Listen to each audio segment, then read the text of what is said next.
it's a new era in CFB to start off this year, put on full display. My take on this game is simple. I know some people will be upset about it. Good riddance to the Pac-12. Can you do it in terms of the week to week to week? I don't see a pathway for this team to miss the college football playoffs. We want to make sure you have those best bets in the entirety of our betting cards. That was Lincoln! But he had that program was already going there! Only on SportsGrid. We live in a society right now where everybody's a snowflake, everybody's a cupcake, and everybody thinks that nothing is fair. Everything is like, it's not fair. We should have a better chance. We need more. You know what? I'm old enough to remember when you needed to have a perfect goddamn record to win a college football championship. That's the way it was. 11-1, too bad. Sports Rage tonight, only on SportsGrid. The two guys that can do it all. Too much electricity this morning. This is a good time. We're having a lot of fun. I had to do a triple take. Ka-ching! Why?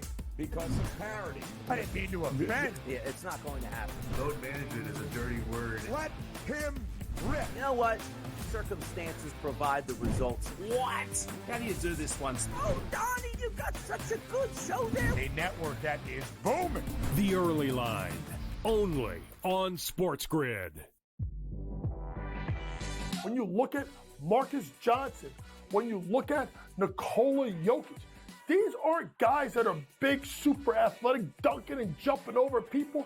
These are just guys that are clean, skilled footwork, and do things below the rim that make the everyday guy look like and be like, I can do that. But you can't, and neither can I. Betting above the rim, only on SportsGrid.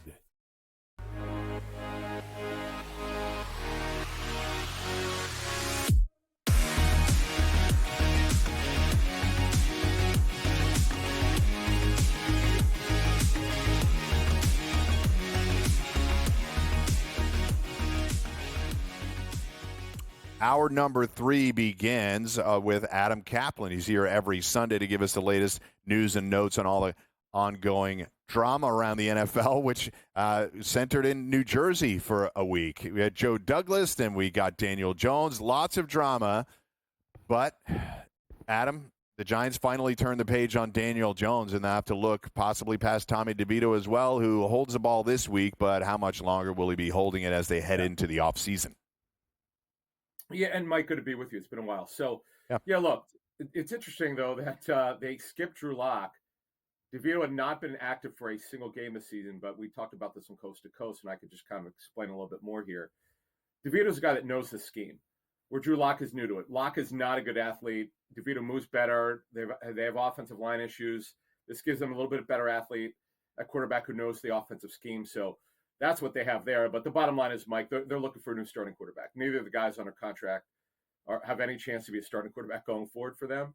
So they're in the quarterback market. Now, by my chart that I send you guys, I've got 8 teams now who talking to people privately with each team. They don't know who their quarterback's going to be next season. Whether it's contracts up, injury-related, performance-related guys, it's an issue with those 8 teams. And we'll certainly get into my list of the projected first-round quarterbacks from people I've spoken with. But I could tell you the early word on the quarterback draft is probably not a year that you want to be involved if you definitely need a quarterback, because after the top 3, there's a major drop-off. Let's take a look at some major drop-offs in play, which includes the New York Jets, Cap. Let's get into it here. I mean, never a dull day in the Jets atmosphere here. And we take a look at Aaron Rodgers, who word coming out where he wants to come back to play next year, but maybe not with the Jets. A report, I believe, came out this morning that said him and Woody Johnson are actually fine. What is going on in Jets land? And also, more importantly, Cap, is Aaron Rodgers the quarterback next year for the Jets? Well, it's funny, Donnie. He is on my list of the 8 teams. See, he is under contract next year. There's no guaranteed money. The guaranteed money was set for the first 2 seasons, and they could get out of it rather easily. Now, there'll be some dead money, but in terms of real money, the fully guaranteed money, it's not there. I just don't see a scenario where he's coming back as the starter. Think about it, though. Donnie, you've got a situation. It's not just the head coach. They need a general manager with the Jets. So what general manager is going to want a 40-year-old, actually 41-year-old next month and 42 next December? They're not going to want that. So fully expect the Jets to be moving on a quarterback one way or the other. They have to figure this out, because if you look at this roster, Donnie, one thing you should know, this is a good, not great, but a good roster overall. They have to fortify the offensive line. They got to clean that up. The thing that nobody saw coming, Donnie, with the Jets is the fall off in defense. I'm kind of stunned, quite frankly, that they've had such a regression on that side of the football. Cap, want to turn our attention to Carolina. Bryce Young's second stint has played a little bit more consistent, pulled out a victory against New Orleans. But big picture, he signed through 2026. Where does Carolina go in terms of the quarterback position? Is Bryce Young going to be the face of the franchise moving forward? Joe, they're on my list of 8 teams that cannot tell you who's going to be the quarterback next year. Yes, Young is under contract for 2 more seasons past this year, and there's some guaranteed money, but it's not a lot. Now, understand, this is the way it works. Dan Morgan, the general manager, okay, he's in his first year. Yes, he was involved with that selection last year, but it was not his call. It was Scott Fitterer's call. He's no longer the general manager. He's now actually with the Commanders. So typically the way it works is you get eventually your choice of quarterbacks. Bryce Young, as you know, got benched, got his job back. He's playing marginally better. He hasn't played a complete game yet, first through fourth quarter. He needs to do that to be able to keep that job. I expect at a minimum, Joe, they bring in competition next year for that starting quarterback job. And again, they're one of my 8. The Panthers, if you talk to them privately, they're hopeful that Bryce Young will be in the mix and potentially be their quarterback, considering what they gave up to go get him. Remember that with that trade with the Bears, but they cannot tell you for sure he'll be the starting quarterback next season. I can assure you that. Let's move over to New Orleans because I think this one is pretty interesting. Dennis Allen has been fired. We've got Darren Rizzi in there as an interim, but Derek Carr has a $30 million base salary guaranteed for injury in 2025. We may be seeing the same thing that played out with the Giants play out in New Orleans fairly soon, correct? Mike, not only that, go back to Derek Carr's last contract with the Raiders. The exact same thing happened. He had no money guaranteed for skill or cap. It was just guaranteed for injury. So what does that mean? If Carr, let's say, for instance, if the next 2 games they lose, they're still alive for a wild card spot. Well, let's say they lose and they know they're not going to the playoffs. He's back to exactly where he was with the Raiders. They benched him because they were concerned about a debilitating injury where he could not pass a physical in March. We're almost there. You nailed it, Mike. It's just the same structure as Daniel Jones had, and the Giants were going to have him as the 4th-string quarterback, and Daniel Jones not asked out. So we're looking at the same exact scenario. It's, I know some people say, Mike, well, why do agents do these contracts? Well, they know there's got to be a compromise because you're going to get 2 years of fully guaranteed money. The 3rd year will not have any fully guaranteed money unless they're on our contract by mid-March. And I'm telling you right now, it's almost certain we're headed down the same path. We know it. The Saints aren't going to the playoffs. I know they played better last week, but the bottom line is they're not going to the playoffs.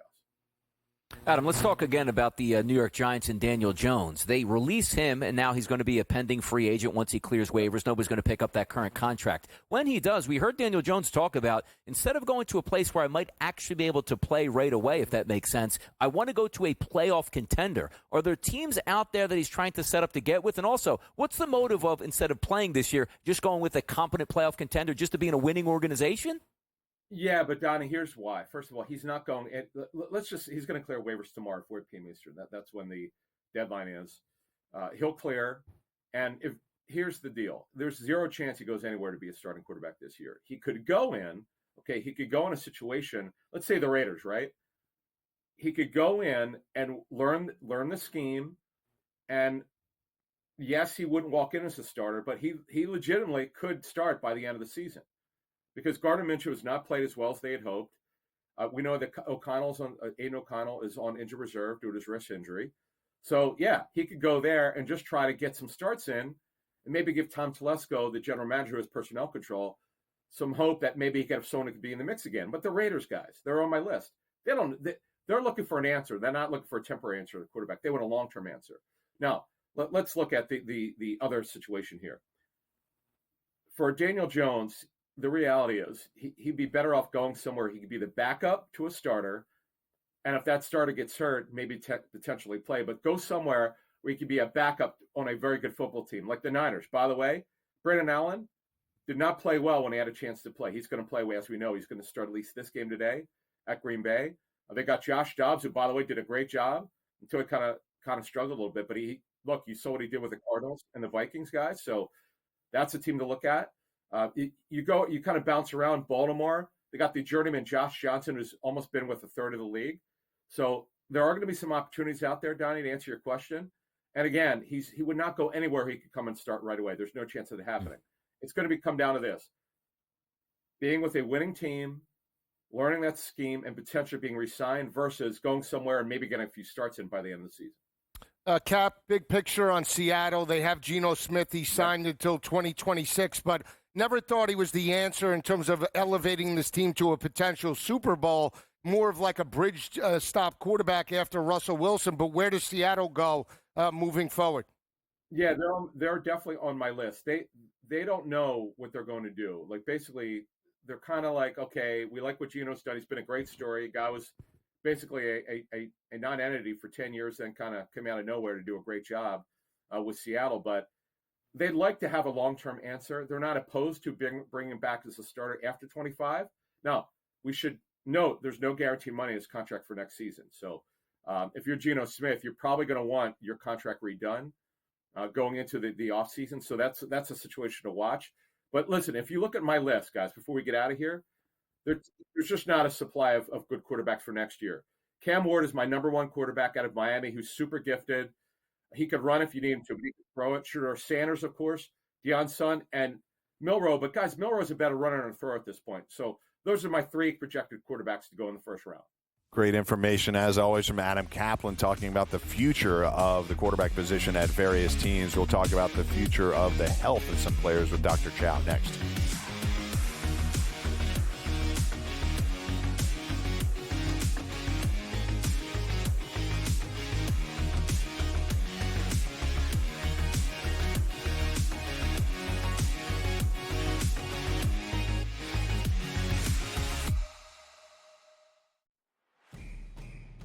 It's a new era in CFB to start off this year, put on full display. My take on this game is simple. I know some people will be upset about it.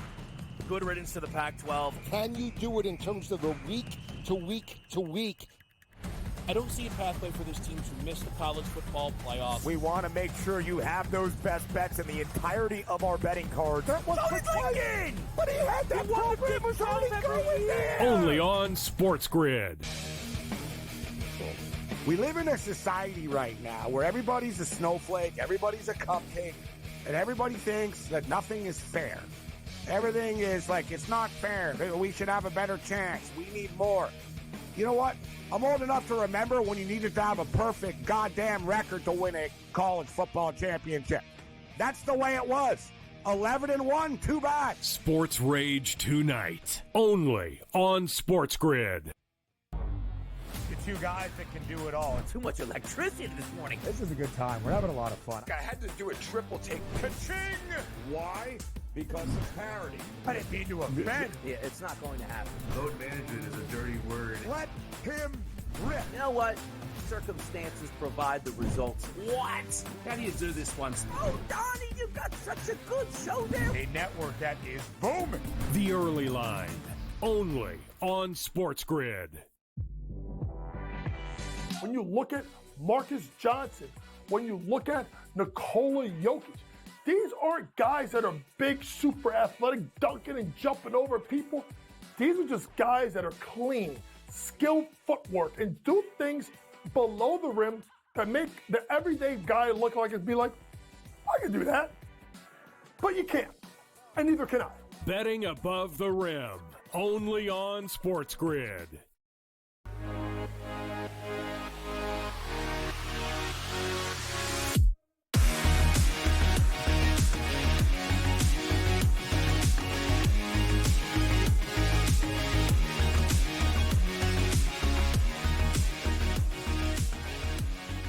And we are back talking with Dr. David Chow. You find him on this show each and every week to go over the injury landscape in the NFL and give yourself an edge as we head towards the 1 o'clock kickoff on the East Coast. Doc, good to talk to you again.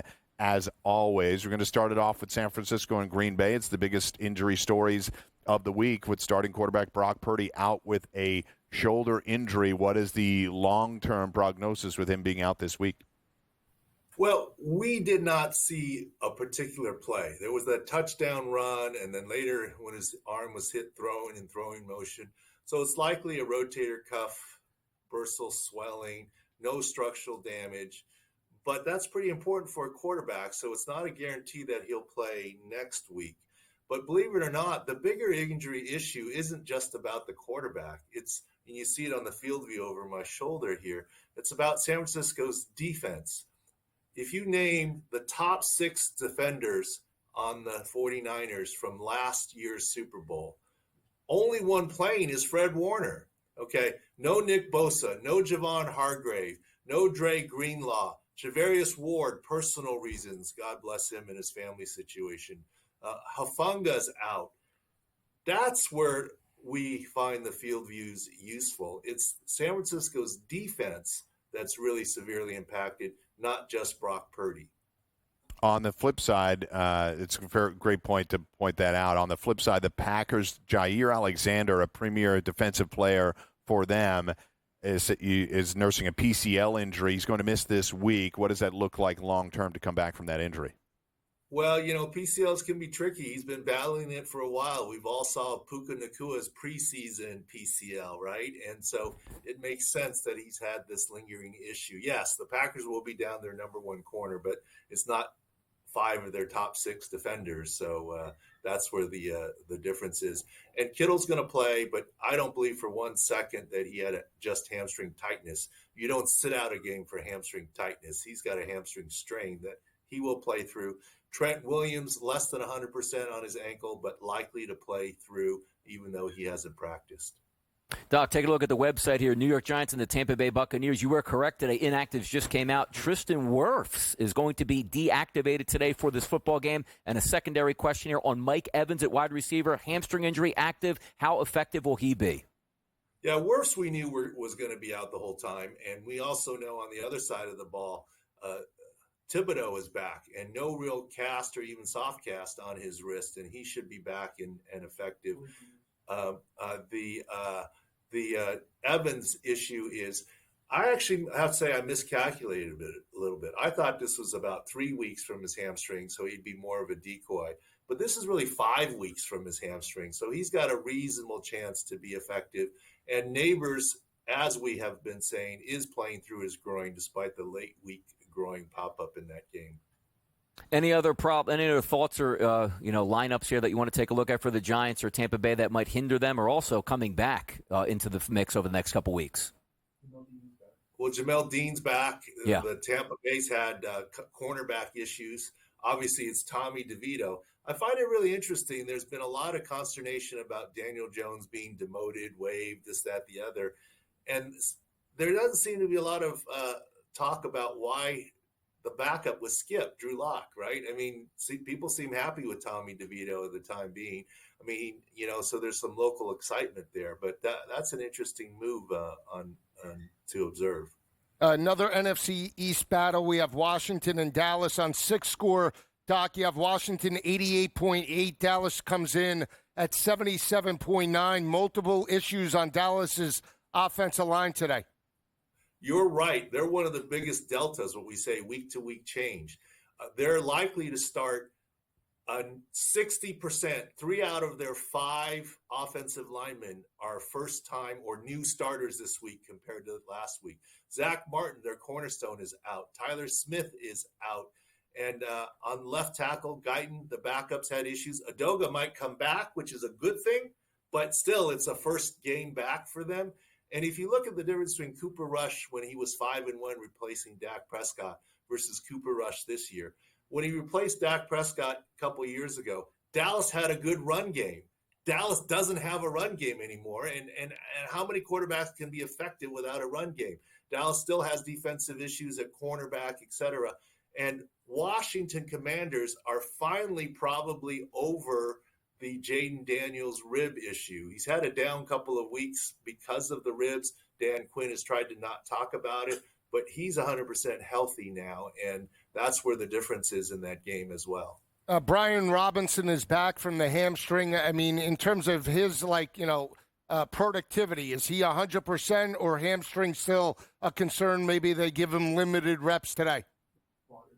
Well, he's going to be fine. He's going to be the first and second down back. And, of course, they've got Eckler, one of the top third down backs. So that gives him more weapons as well, no question. stuff there, as always, from Doc. But there's going to be continued – we're going to keep monitoring inactives all throughout the day. Obviously, there's key players. You have Bernard Raymond, the Colts starting offensive tackle, is out. He's been battling injuries all year and seems like – and is a player that's probably a bigger component to their offense than people realize, trying to keep Anthony Richardson, an inexperienced quarterback upright. And Ryan Kelly, their Pro Bowl center for the Colts, right? I mean, he's on IR, and that's a big one for them as well. By the way, quickly, Doc, I want to shift to a running back here in Chicago. DeAndre Swift supposed to go, but has a banged-up groin here in this game. Is he going to be okay to go the full length of the game? Any worries about DeAndre Swift? Some worries on DeAndre Swift. He's going to play. He's a tough guy, but that's a big deal. And, the Bears at least get a Tevin Jenkins back, solidify their offensive line a little bit. The question is, now that the changed new offense with Caleb Williams, a more college-style one read and run the ball, will Brian Flores have a game plan for that now that they saw what they did last week against Green Bay?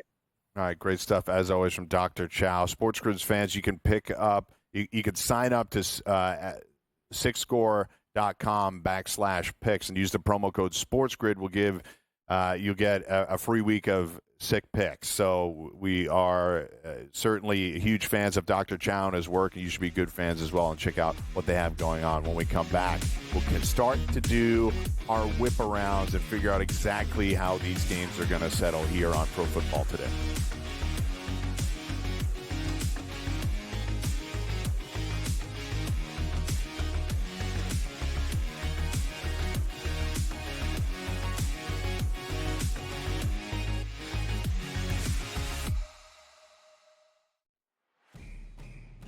It's a new era in CFB to start off this year, put on full display. My take on this game is simple. I know some people will be upset about it. Good riddance to the Pac-12. Can you do it in terms of a week to week to week? I don't see a pathway for this team to miss the college football playoffs. We want to make sure you have those best bets in the entirety of our betting cards. That was thinking, but he had that program was already going there. Only on SportsGrid. We live in a society right now where everybody's a snowflake, everybody's a cupcake, and everybody thinks that nothing is fair. Everything is like, it's not fair. We should have a better chance. We need more. You know what? I'm old enough to remember when you needed to have a perfect goddamn record to win a college football championship. That's the way it was. 11-1, too bad. Sports Rage tonight, only on SportsGrid. The two guys that can do it all. Too much electricity this morning. This is a good time. We're having a lot of fun. I had to do a triple take. Ka-ching! Why? Because of parity. I didn't mean to offend. Yeah, it's not going to happen. Load management is a dirty word. Let him rip. You know what? Circumstances provide the results. What? How do you do this once? Oh, Donnie, you've got such a good show there. A network that is booming. The Early Line, only on SportsGrid. When you look at Marcus Johnson, when you look at Nikola Jokic, these aren't guys that are big, super athletic, dunking and jumping over people. These are just guys that are clean, skilled footwork, and do things below the rim that make the everyday guy look like it'd be like, I can do that. But you can't, and neither can I. Betting above the rim, only on SportsGrid.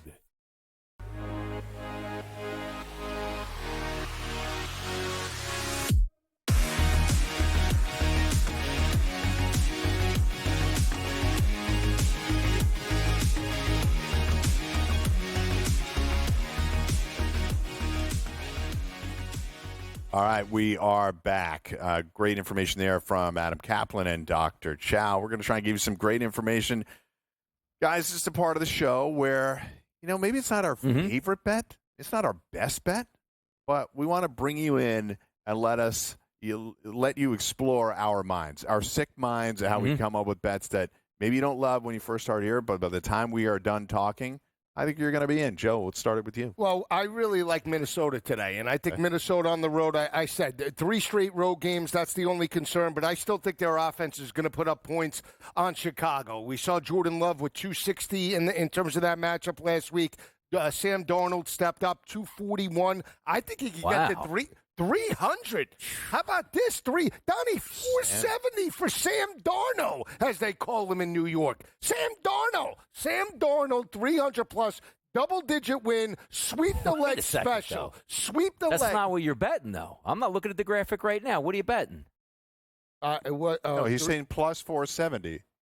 3 touchdowns. Over 300. It was 300. What's the parlay on that one, though?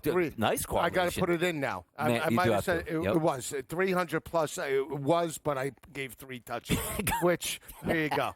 Going through the numbers. I like this. I look at it. You like Sam Darnold. That's I did take, just so you know, I took Sam Darnold already with the Vikings in a parlay.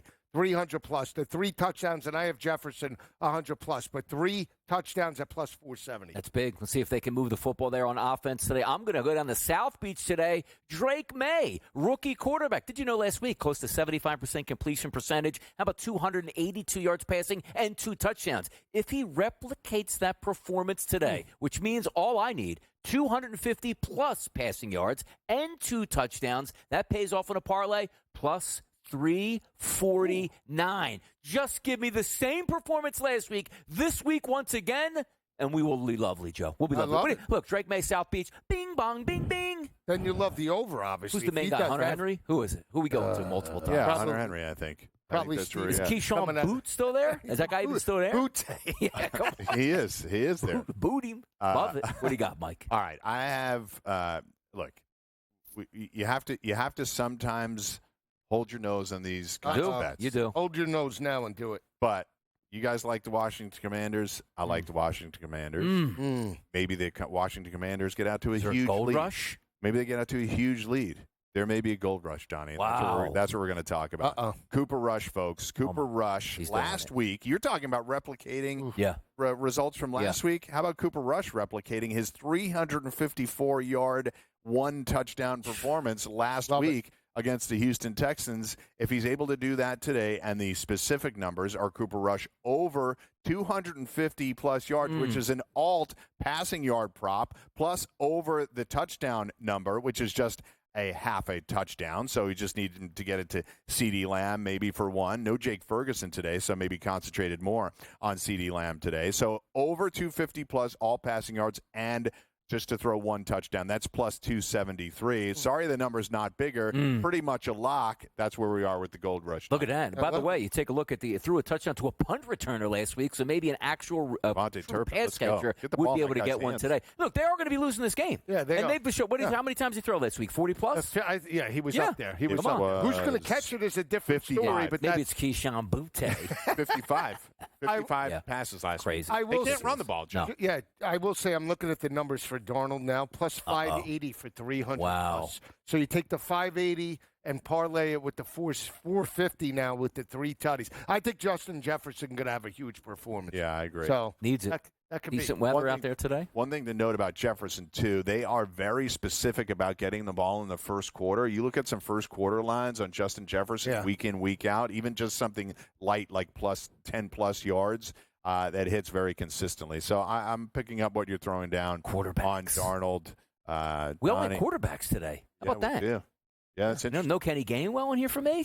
Too good. By the way, I've won 2 straight of these. Should I be actively trying to lose this one to get back with the plan at this point? Like I was actually when I first started week 1, I was like, can we go 18 straight weeks of losses because you hate these plays? I'm back-to-back winners now. So now you have to lose it. So that's it.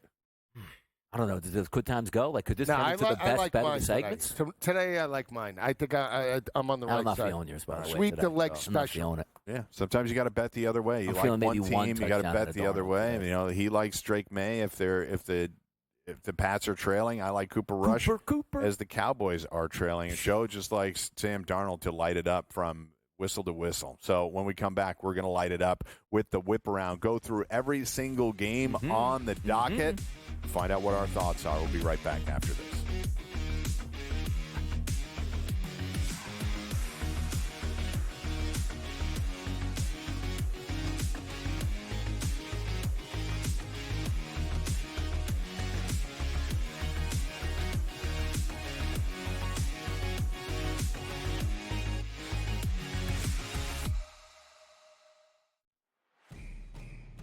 It's a new era in CFB to start off this year, put on full display. My take on this game is simple. I know some people will be upset about it. Good riddance to the Pac-12. Can you do it in terms of the week to week to week? I don't see a pathway for this team to miss the college football playoffs. We want to make sure you have those best bets in the entirety of our betting cards. That was Lincoln! But he had that program was already going there! Only on SportsGrid. We live in a society right now where everybody's a snowflake, everybody's a cupcake, and everybody thinks that nothing is fair. Everything is like, it's not fair. We should have a better chance. We need more. You know what? I'm old enough to remember when you needed to have a perfect goddamn record to win a college football championship. That's the way it was. 11-1, too bad. Sports Rage tonight, only on SportsGrid. The two guys that can do it all. Too much electricity this morning. This is a good time. We're having a lot of fun. I had to do a triple take. Ka-ching! Why? Because of parity. I didn't mean to offend. Yeah, it's not going to happen. Load management is a dirty word. Let him rip. You know what? Circumstances provide the results. What? How do you do this once? Oh, Donnie, you got such a good show there. A network that is booming. The Early Line, only on SportsGrid. When you look at Marcus Johnson, when you look at Nikola Jokic, these aren't guys that are big, super athletic, dunking and jumping over people. These are just guys that are clean, skilled footwork, and do things below the rim that make the everyday guy look like it'd be like, I can do that. But you can't, and neither can I. Betting above the rim, only on SportsGrid.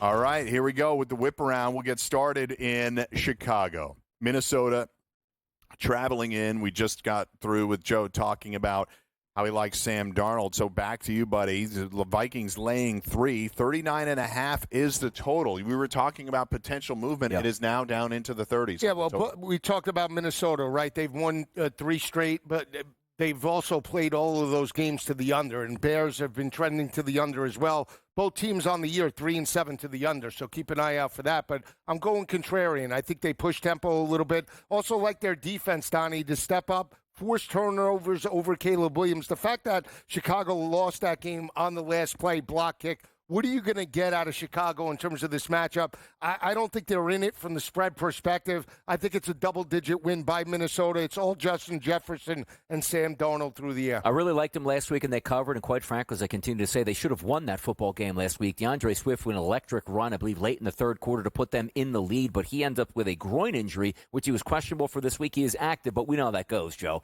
You're a running back, one jump cut, and you might be down at that point. Also keep in mind, I do love that defensive set here for the Minnesota Vikings going up against a rookie quarterback today. Flores has been nothing short of spectacular as defensive coordinator. I think they hold down Chicago. I don't love the game, but if I'm having to bet here, I think the Vikings win. So if it's a 3-point line, I'm taking the Vikings here, Mike. Yeah, I tend to agree with that. A couple other things that I like here. Minnesota does get out to good starts in games relative to their opponents. They're a good first half team. You only have to lay 1.5 here. You could probably even bet just money line the first half if you wanted on Minnesota. And also, I just mentioned the Justin Jefferson first quarter numbers. They forced the ball in to Justin Jefferson, and it's worth taking a look to see exactly what you can do there from a prop standpoint. I like the Vikings to win the game. So moving on to the next game, we have the Tampa Bay Bucks traveling into New Jersey. Tommy Donnell started with you on this one. Tommy DeVito under center against the Bucks, who are getting Mike Evans back. Yeah, I do. A big move for Mike Evans to come back. But again, how effective is he going to be? We're expecting him to be lagging with injury. Not necessarily, but we understand that if a wide receiver is typically going to play 60 snaps a game to 70 snaps, maybe he's not on that pitch count. But If you're looking for him in anytime touchdown market, we understand. If you're going to be using Mike Evans, it's really going to be in the red zone as well. Opportunity for him to catch a touchdown pass probably going to be live in this football game. But for me, the 6.5, Joe, feels like a little bit too high for me. I'm going to take the 6.5 points with the New York Giants. Do I love the Giants? No. But Tyrone Tracy should be effective on the ground. Neighbors is playing today. Tommy DeVito should be able to move around in the pocket. And as I continue to state, this is not a downgraded quarterback. Now, granted, what are you upgrading from? Daniel Jones, who wasn't very good. I think they can hang within that number. I like the total here, 40.5 for me. Even though the Giants are 0-5 at home, I think they're going to throw the kitchen sink at Tampa Bay. And I think Baker will still throw the football over the top, even though the Giants' defense is a bend-but-don't-break unit containing more explosive offenses. I think we can get through this 40.5, even with Wirfs out. I think Rashad White, those running backs, Bucky Irvin, catching the football out of the backfield, Cade Otton as well, make some plays. Tampa Bay might win, Giants might cover, but I like the over 40.5. Okay, I like Bucky Irving in that contest, over 57.5, I believe is where he's at on rushing. So I think they'll be able to get enough done. And to your point, with Wirfs out, they're going to have to be a little bit more creative. I have a Mike Evans bet, which we'll save for the final segment as well. Moving on to Miami, Joe, the New England Patriots getting 7.5. We've talked about this game quite a bit today and how 7.5, despite where the Dolphins are on an upward trajectory and New England is in this transitional season, might be a little bit too much. 45.5 is the total. Yeah, again, Dolphins might win, but I'll take the 7.5 with the road team in terms of New England. Again, I still believe they could put up points. I think they can run the football effectively. Total-wise, I lean to the under because of how New England likes to play running the football. Even though Drake May coming into his own, I tend to lean to the under, Donnie. But give me the 7.5 points with the Patriots. I will say, if you like Waddle, cheap number, 40.5. Yeah, look, I've wanted to like Waddle for a lot this year. Just hasn't been able to show up for me. And also, this is one of those spots where I would love to take the over. Tell me Tyreek Hill's wrist is fine. He can run all over that secondary, but we just haven't seen that over the past couple weeks. And you're right, this should be a perfect spot. Like, Waddle should be your central focus now, as opposed to being on the opposite side saying, hey, Tyreek can actually be more of a decoy and help out the other wide receivers and the tight ends. Jonnu Smith, has been really good since Tyreek Hill has not been all that effective with that wrist injury. For me, I do look at the over in this one, Joe. I like over 45.5. Good weather down in Miami. And also, I think they can stay within that 7.5 number. I think we get a competitive game here. And again, just gets back to the point for the Dolphins. I wish they were 100% healthy on offense. Tua over 1.5 touchdown passes. Devon Achane, who I do think has a pretty good day today, but I just can't fully commit to the Dolphins just based on Tyreek Hill's injury. Yeah. Good one. I have Jonnu Smith over 35.5 in that contest. Jalen Waddle, I think, is live as well, but we've seen too many games from him where he's just not a big part of it. 37 yards last week. 3 weeks ago, he had -4 yards receiving. They're just not getting him the ball consistently enough. So I think Jonnu Smith has proven to be a far more explosive player than I think we even anticipated in this offense. But I think it speaks to the way Tua and Mike McDaniel work together there. Okay. Next game up on the docket is, and obviously, folks, you shop around to whatever books that you need to, whichever ones you're using. We're just going down the line here. Tennessee Titans traveling into Houston. Same exact spread as that New England game. 7.5, Joe. The Texans are laying it to a divisional opponent with a total of 40.5. So a total that isn't outsized with more than a touchdown spread. Those don't always align. Yeah, they don't. And you look at the Texans, early part of the season, they were winning games and not covering spreads against better competition. I think it's a double-digit win over Tennessee. I don't know what you're going to get out of Will Levis on the road. D'Amico Ryans and that team, that secondary have shut down more explosive quarterbacks. But this is all about C.J. Stroud, Joe Mixon. We talk about Nico Collins, Donnie, plus 190 anytime touchdown. I do like Tank Dell over the 48.5 in terms of receiving. Trend to the under, though, strictly because I could see Tennessee getting a 10 spot and 30 for Houston, signed, sealed, delivered.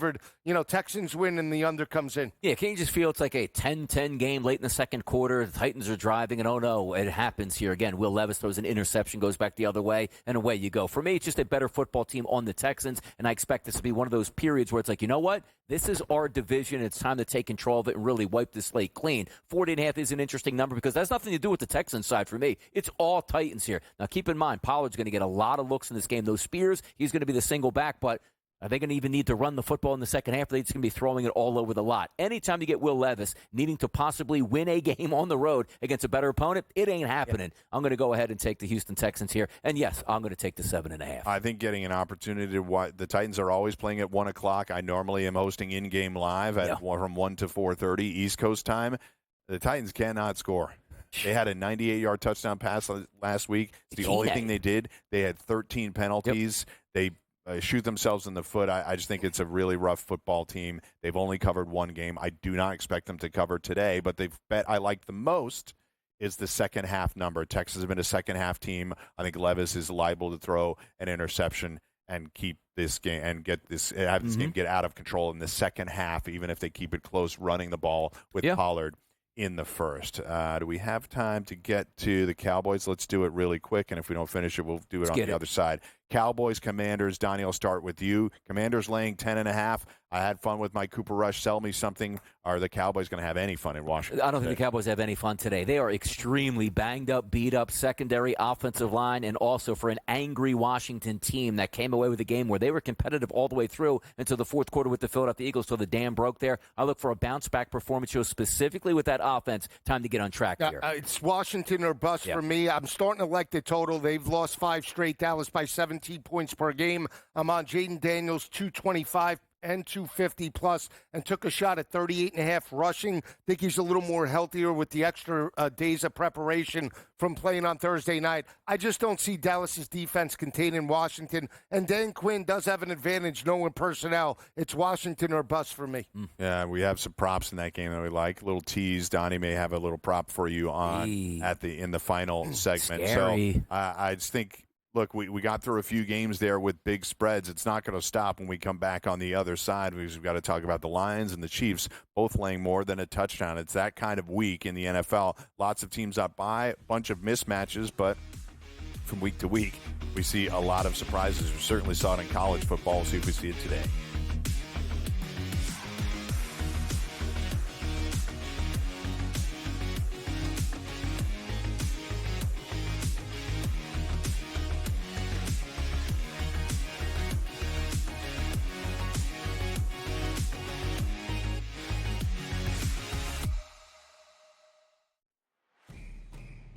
It's a new era in CFB to start off this year, put on full display. My take on this game is simple. I know some people will be upset about it.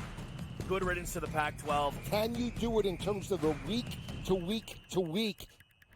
I don't see a pathway for this team to miss the college football playoffs. We want to make sure you have those best bets in the entirety of our betting cards. That was thinking, but he had that program was already going there. Only on SportsGrid. We live in a society right now where everybody's a snowflake, everybody's a cupcake, and everybody thinks that nothing is fair. Everything is like, it's not fair. We should have a better chance. We need more. You know what? I'm old enough to remember when you needed to have a perfect goddamn record to win a college football championship. That's the way it was. 11-1, too bad. Sports Rage tonight, only on SportsGrid. Two guys that can do it all. Too much electricity this morning. This is a good time. We're having a lot of fun. I had to do a triple take. Ka-ching! Why? Because of parity. I didn't mean to offend. Yeah, it's not going to happen. Load management is a dirty word. Let him rip. You know what? Circumstances provide the results. What? How do you do this one? Oh, Donnie, you got such a good show there. A network that is booming. The Early Line, only on SportsGrid. When you look at Marcus Johnson, when you look at Nikola Jokic, these aren't guys that are big, super athletic, dunking and jumping over people. These are just guys that are clean, skilled footwork, and do things below the rim that make the everyday guy look like it'd be like, I can do that. But you can't, and neither can I. Betting above the rim, only on SportsGrid.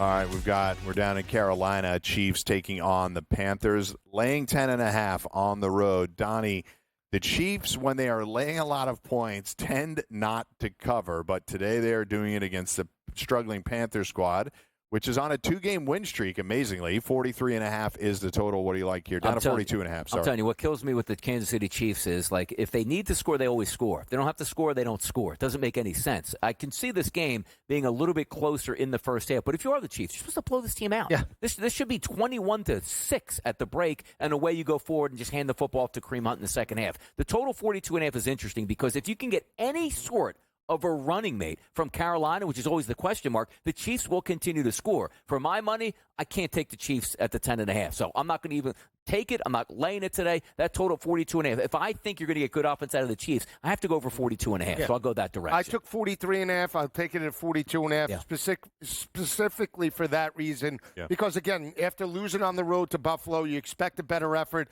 They should pound Carolina. If I had to lay it, I would lean Kansas City, but I don't trust it, to Donnie's point. Do trust the props. I expect Pat Mahomes to eat in this matchup. I expect Bryce Young to push a little bit of tempo in the passing attack as well. Two props I do like. D-Hop over the 42.5, and I'm going to go back to Xavier Worthy. One play. Got him involved, 61 yards. They went away from him in terms of the second half. They hung a 33.5 today. I think both of those players go over their total.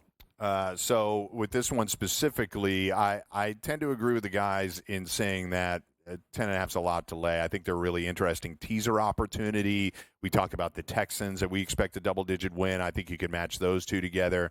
But very similar to the Texans, Carolina is the second worst scoring second-half team in the league. Only the Titans are worse. Brutal. The Chiefs are an excellent second-half defense historically under Spagnuolo. You can lay, if you don't want to lay 10.5, split it up, take the second half, minus 5.5. You're right. They should get out to an early lead. It's not always how they operate, though. True. Chiefs have some sluggish first halves. I lay lay 5.5 there in the second half. Plus, Panthers, I don't think they get over 16 points. I think you can take their team total under. Let's move on to the Lions and the Colts. The Lions are laying 7.5. We've talked a lot about this game. I feel like we're a little bit on opposite sides here, guys. But, Joe, what do you think here about the Colts catching 7.5 at home with a big total? Yeah, I like them. Plus the 7.5. I mean, Detroit might win, but I don't think they cover the 7.5. Anthony Richardson coming off of that performance, 272. It's more about the stats. It's what I saw in terms of his poise, his confidence, his ability to read coverage and understand where he wanted to go with the football, especially with the game on the line in the fourth quarter. I think he steps up yet again, 225 plus. You get plus money today, 250 as well. And then the rushing aspect in terms of AR, plus 195 anytime touchdown. But I'm on Mike Pittman over the 42.5 receiving. Think he could get to 70 or 80 plus today, Don. Yeah, just about everybody on the board was 7.5 in that range. Now, even FanDuel just dropped down to -7. I agree with that line movement. 7.5 was one of those marking points that you really wanted to take the Indianapolis Colts. 7, maybe a little bit differently, but I'm still going to stick with my initial projection of this game. I think the Colts can keep this close. Also, keep in mind, you take a look at a team like the Detroit Lions. They do play on Thursday. Look, no team is really going to say, well, let's hold you back just a little bit because we might not win this game or we won't need you late. We're going to play you more on Thursday. That's not going to happen, but just something to keep in mind here. 50.5 points, I think there's a legitimate chance you can get close to that. But for me, the 7.5, which you're going now, I guess I'll just stick there with the 7s as well. Yeah, I think that to what Donnie was just discussing, I think that could hold back on the Goff numbers a little bit. He's obviously coming off a massive performance, 400 yards and 4 touchdowns. I think it maybe holds back on the Goff numbers. I've already said I like the Jahmyr Gibbs over 90.5 rushing and receiving, and I like the Lions to get out to an early lead, but I understand why laying 7.5, 8 points could be too many. Let's go on to the next game that we have, Denver Broncos at the Raiders. Broncos on a really good roll right now, Joe, but Las Vegas Raiders, the exact opposite, losing 6 in a row. They are getting 5.5 at home, a divisional home dog, typically a profitable spot. What do you think today? Yeah, I like the Raiders, too. I don't know if they win it, but I do feel that they cover. I understand Bo Nix broke out with a huge performance. I am on little Jordan Humphrey over the 19.5. Are you going to get 307, what he did last week against Atlanta? You might, but I need to see it before I believe it. I'll take the Raiders plus the 5.5. I'm Brock Bowers, though, over 60.5 plus. I still think he's the main target and main weapon. 80-90, not out of the realm of possibility today. Go the ladder with Brock Bowers, yeah. Hit it at 50, 60, 70 and up.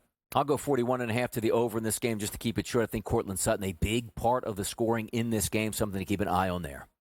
Okay, so that's a tough one for me. I don't like betting against the divisional home dog. I think you have to hold your nose and hang on to the points here, but it would not also surprise me if this game went under, and we're betting team unders on this one as well. All right, let's go to the San Francisco 49ers at the Green Bay Packers. Donnie, a huge game for the 49ers, but it's not Brock Purdy taking the snaps. Packers laying 5.5. It's a big number. It's up to 6.5 now on FanDuel. So with a total of 44.5, what's your favorite angle? Yeah, it's funny. I just saw that the same. It was 5.5 all morning, and then somehow this now clicking over to 6.5, close to a touchdown, which I do agree with. 44.5 as a total. This is a tough one to gauge because you're at that touchdown number. I still do think the Green Bay Packers are the better football team. If I think they win, they'll cover. But if I'm betting this, I ain't betting this, if you get me. No, I really like Green Bay. I really like the total, too. All right. 44.5. I think it's way light in terms of this matchup. I understand you're going with Braden Allen and Allen, the quarterback for San Fran. I think it's all Christian McCaffrey on the ground, but I still think Green Bay potentially gets into the 30s. They're a dominant home team, 7-3 overall, depending upon what happens with Detroit today. And Indy, maybe they could pick up a game. I think over or bust. I mean, I would alt this over to the 50s. I really like it that much. Allen, actually. I was thinking the Jets. So Jaden Reed is receiving yardage total just at 50.5. That's something he's hit in 2 of the last 3 games. I think he has an opportunity for a big game with 2 Niners defensive backs out for this game. Let's wrap it up with Arizona and Seattle, Donnie. We talked a lot about how big a game this is in the NFC West. Yeah, it is going to be a big one for me. 46.5. I think we got juice in this football game. Joe, give me the over. Give me a big day at a DK Metcalf as well. Yeah, might get the over, but I really like Arizona. More complete offense, certainly better defense. They run it, they throw it. I think they win it by double digits today. Yeah, I've already said I like Marvin Harrison here for over 50.5 receiving yards. So I think that wraps it up here. We're going to head over to the wall and then do Sunday Night Football, our best bets, and send you on your way to enjoy NFL action on SportsGrid.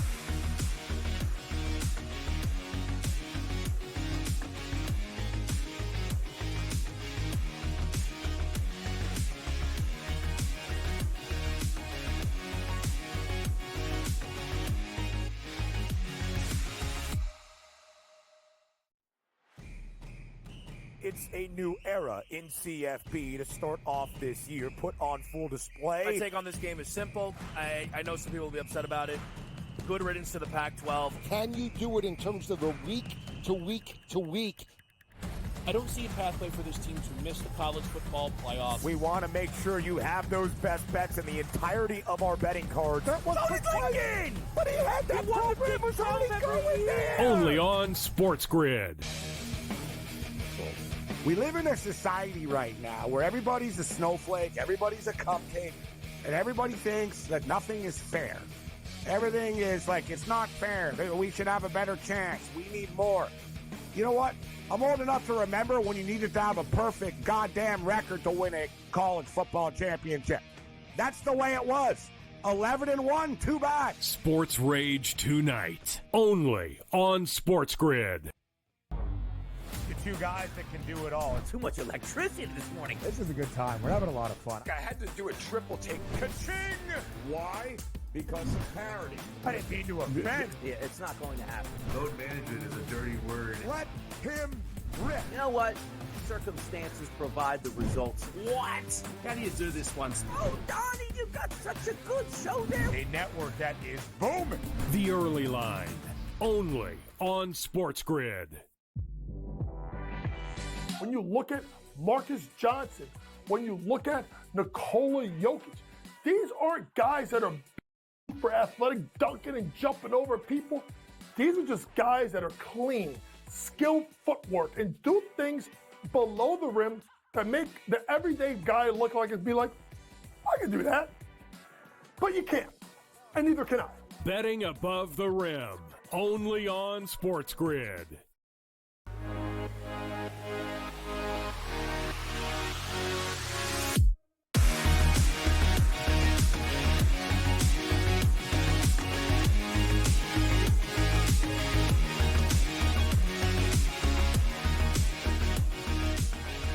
Welcome back. We're going to wrap up the show here before we send you on to In-Game Live. Thank you to all of our guests today, Dr. Chow, Adam Kaplan, to our whole production crew here, Sam Yarnell, Pat Foster, AJ Freeze, and Jesse Metzger for making us look and sound as good as we possibly can.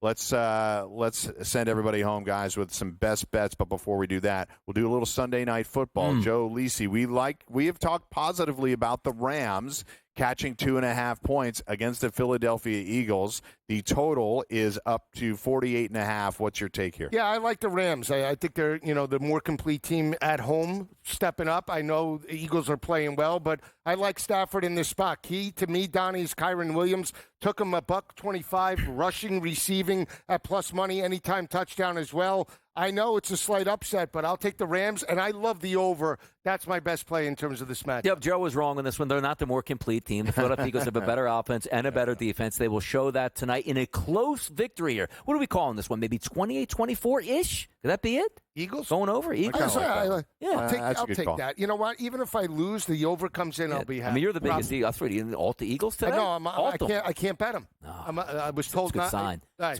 a good sign. I was already told. It's a good sign. Can't bet the Eagles the rest of the year. I'm with Donnie. I would not call the Rams the more complete team, but I think they have a puncher's chance. I would look for a live betting opportunity there for the Rams. Maybe the Eagles score early, which they tend to do, and maybe bet the Rams back at maybe 6.5 or more. So, all right, there we go. For Rams-Eagles Sunday Night Football. We'll have you covered all day here on In-Game Live. Let's have you covered with best bets. We'll start with Joe Lisi. Yeah, well, I really like the way Minnesota's playing. They have won 3 straight. I know it's 3 straight road games, but I'm still going up, and away. I should have had the over last week in Green Bay. And I'm going back to the well. I don't care. If you're Caleb Williams, you're Thomas Brown, the offensive coordinator, you have to open it up. You have to stop the bleeding. You're not just going to run the football on one of the best rush defenses in all of the NFL. Give me points.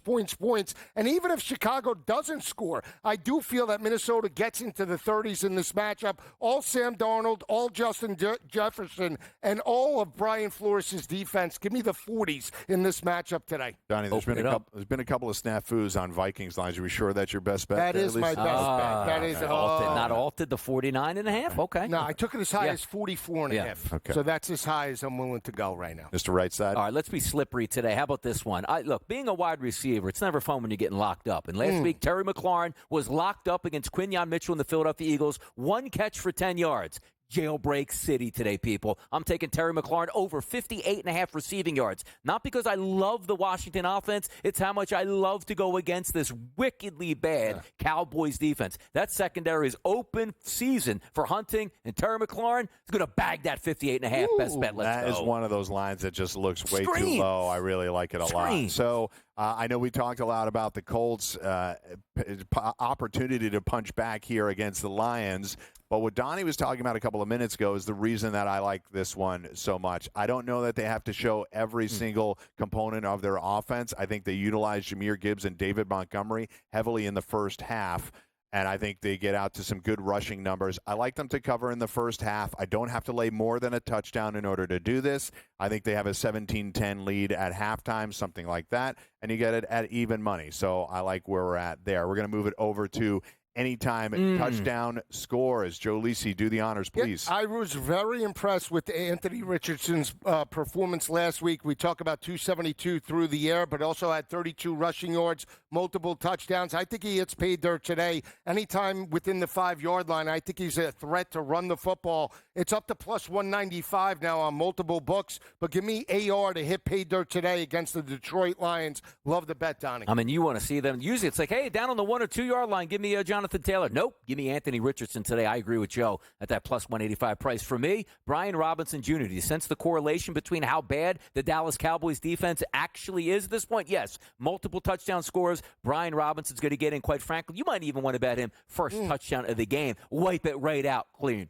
Robinson for me here, Mike. All right. I'm going to get the guy that's coming back off of an injury, Mike Evans. All he does is catch touchdowns. I think he catches one today. Ooh. You get it at plus money, plus 130 for Mike Evans. Nice. Who's covering him on the Giants? And maybe the Giants keep it close. But who's, Cutlets might be covering. Look at Lisa. You got the radio up there. Yeah. Look at me. Look, I mean, that's a professional shot for me. It looks like I should be, right. millionaire at that point. So You should be first on that Look at list. me. It should be you, Wow. then Mike, then me, right? 32 years old, never looked better. Mike, it's really in order of how good everybody looks. Really, no, how good everybody looks. So Evans, third in line. Evans, Brian Robinson, Anthony Richardson. Bad picture you want for to put Joe those? Lisi. You want to put those together?